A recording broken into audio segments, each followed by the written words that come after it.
Бұл видеода мен while операторын қалай орындалатынын түсіндіретін боламын.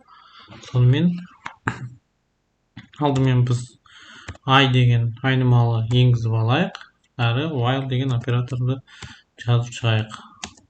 I кіші 10-нан.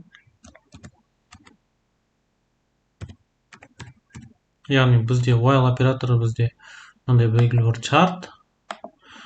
Осы шарт орындалмайынша бізде мына жерде тұрған инструкцияларымыз орындала беретін болады. I-дың өзін шығарайық. Ол бірнеше жолдан тұратын инструкция болуы мүмкін, бірнеше жол инструкция болуы мүмкін. Ол маңызды емес. Жалпы while деген оператордың өзі тұруы мүмкін, if тұруы мүмкін, басқа функциялар шақыруымыз мүмкін. Бірақ олар қайталана береді, пока мына шарт орындалмайынша. Осы шарт false болып тұрғанша бұл қайталана береді. Бұл шарт true болған кезде бұл while оператор тоқтайды. Яғни біз бұл жерде ең бастысы мына I-ды өсіруді ұмытпау керекпіз. Яғни біздің жағдайда I-ды өсіруді, жалпы мына while деген оператордың мынаның өзгеруін қадағалау керекпіз.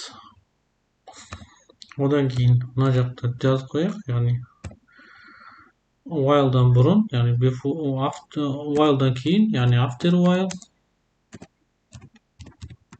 Мына жаққа before while деп көрсетіп қояйық. Бізде қаншалық қай жерде қашан орындалғанын түсіну үшін.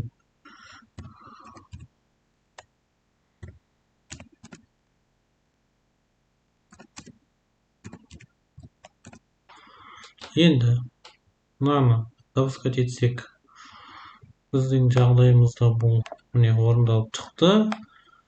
9 рет қосты, I-ды қосып отырды. Яғни I бізде 10-ға тең болған кезде мынау шарт true емес false болып қалды. Сондықтан біздің while'дан шығып кетіп, мына жолға өтіп орындады.